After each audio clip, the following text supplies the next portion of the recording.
Udah lolos tapi nganggur karena ada penundaan. Kamu tahu soal penundaan ini? Iya, nggak cuma CPNS yang pengangkatannya ditunda, tapi calon P3K juga ditunda. Awalnya, pemerintah menjadwalkan pengangkatan CPNS pada Maret 2025 dan calon P3K pada Juli 2025. Tapi ditunda buat CPNS jadi 1 Oktober 2025 dan calon P3K di 1 Maret 2026 kan? Itu kenapa bisa ditunda? Dilansir Tempo, pada 11 Maret 2025, Menteri Pan-RB Rini Widiantini bilang kalau jumlah usulan dan formasi yang dibutuhkan pemerintah berkurang. Alasannya keterbatasan anggaran. Penundaan CPNS karena pemangkasan anggaran. Gimana ceritanya? Jadi, keputusan dibuat setelah pemerintah dan Komisi 2 DPR menggelar rapat dengar pendapat pada 5 Maret 2025. Kepala Biro Dakip Kementerian Pan-RB Muhammad Averus bilang penundaan tersebut didasarkan pada keputusan bersama pemerintah dan Komisi 2 DPR. Berarti DPR juga setuju soal penundaan pengangkatan CPNS dan calon P3K. Nah, soal ini, anggota Komisi 2 DPR dari fraksi Partai Golkar, Taufan Pawe, membantah kalau hasil rapat dengan Kementerian Pan-RB dan BKN menyetujui pengangkatan CPNS dan P3K dilakukan secara serentak. Lah terus gimana? Wakil Ketua Komisi 2 DPR, Dede Yusuf Macan bilang kalau penundaan pengangkatan CPNS dan calon P3K disebabkan kondisi pemerintah daerah yang berat buat alokasi anggaran pada masa awal transisi kepala daerah. Jadi karena anggaran ya? Iya, menurut Dede, itu merupakan pertimbangan dari Kementerian Pan-RB dalam rapat bersama Komisi 2 pada 5 Maret 2025. Beratnya alokasi anggaran itu ya karena kebijakan pemangkasan anggaran. Emang banyak ya pemangkasannya buat daerah? Anggota Ombudsman Indonesia Robert Naendi Jaweng bilang kalau ada pemangkasan sebesar 50,5 triliun rupiah pada 2025 buat TKD. Ini bikin TKD dipangkas 50 sampai 100 miliar rupiah dalam satu pemerintah daerah. Oh, gitu banyak juga pemangkasannya. Para kepala daerah sedang diuji. Honorer dihapus, pengangkatan calon ASN dan P3K ditunda. Tekanan politik dari pendukung tidak bisa dihindari. Belakangan ini, kebijakan pemerintah pusat soal tenaga honorer bikin kepala daerah pusing tujuh keliling. Padahal baru pada dilantik tuh. Di satu sisi, mereka dilarang mengangkat honorer baru. Sementara di sisi lain, pengangkatan calon ASN dan P3K juga ditunda. Artinya, tenaga kerja yang selama ini menopang layanan publik di daerah mulai berkurang. Tapi penggantinya tidak kunjung datang. Yang bikin tambah runyam, beberapa kepala daerah yang baru dilantik malah langsung merumahkan tenaga honorer yang masih aktif. Alasannya, ya tidak lain tidak bukan karena desakan politik dari para pendukungnya yang menganggap honorer yang ada itu warisan dari pemimpin sebelumnya. Padahal, pemerintah pusat untuk sementara cuma melarang pengangkatan tenaga honorer baru, bukan menyuruh kepala daerah melakukan pemecatan massal. Balas dendam politik, rakyat jadi korban. Fenomena ini bukan hal baru di dunia politik daerah. Setiap pergantian kepemimpinan, selalu ada kelompok yang merasa berhak mendapatkan jatah setelah mendukung kandidatnya menang. Mereka ingin posisi tertentu, termasuk di sektor tenaga honorer. Akibatnya, kepala daerah yang baru terpilih terjebak dalam tekanan politik untuk menyingkirkan orang-orang yang dianggap bagian dari lawan politiknya. Padahal, kalau dipikir-pikir, keputusan ini justru bikin kepala daerah makin pusing sendiri. Kenapa? Karena dengan merumahkan honorer secara massal, mereka malah menambah jumlah pengangguran di daerahnya. Ujung-ujungnya, angka kemiskinan naik, daya beli masyarakat turun, bahkan potensi masalah sosial seperti kriminalitas meningkat.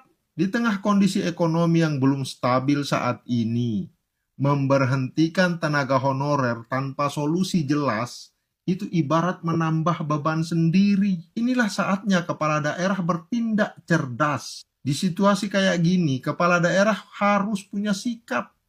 Jangan asal ikut arus politik yang nggak jelas arahnya. Kalau memang kebijakan pusat sudah berat, jangan diperparah dengan keputusan yang justru merugikan rakyat sendiri. Solusinya ada banyak. Daripada memecat honorer, lebih baik optimalkan tuh program padat karya. Dorong UMKM agar bisa menyerap tenaga kerja atau tarik investor untuk menciptakan lapangan kerja baru di daerah. Kalau memang anggaran terbatas, Prioritaskan tenaga honorer yang benar-benar dibutuhkan, bukan sekedar main sapu bersih atas dasar politik. Jadi, kepala daerah sekarang punya dua pilihan. Ikut arus politik dan menambah masalah, atau berpikir strategis dan mencari solusi nyata buat rakyatnya. Yang jelas, masyarakat butuh pemimpin yang cerdas dan berpihak pada mereka, bukan yang sekedar menyenangkan kelompok tertentu. Begitu kira-kira. Thank you. 2-3 hari ke depan akan ada kabar, mudah-mudahan kabar baik ya Allah untuk teman-teman PPNS P3K. Assalamualaikum besti-besti, love Indonesia kesayangan si akunya. Jumpa lagi di Viral for Justice dan hashtag kita jangan tunda pengangkatan CASN. Besti-besti, hari ini aku mendampingi Pak Dasko, pimpinan DPR, untuk kunjungan sidak ke pasar ngecek minyak. Tapi kami juga ngobrolin, diskusiin soal pengangkatan CASN. Pak Dasko mengatakan bahwa 2-3 hari ke depan akan ada kabar, mudah-mudahan kabar baik ya Allah untuk teman-teman PPNS P3K. Mudah-mudahan ada pengangkatan yang berkeadilan. Tadi bilangnya beliau mudah-mudahan cepat diangkat begitu. Kita doakan sama-sama. Dan ini lengkapnya pernyataan Wakil Ketua DPR RI Pak Dasko. Bismillah, yuk lihat. Setelah melihat pro dan kontra keputusan tentang pengangkatan CPNS dan P3K, DPR telah melakukan komunikasi dengan pemerintah beberapa hari yang lalu untuk meminta pemerintah melakukan simulasi, juga mempercepat pendataan supaya pengangkatan CPNS dan P3K jadwalnya bisa lebih cepat dari yang diumumkan pada saat rapat antara Komisi 2 dengan Menpan RB.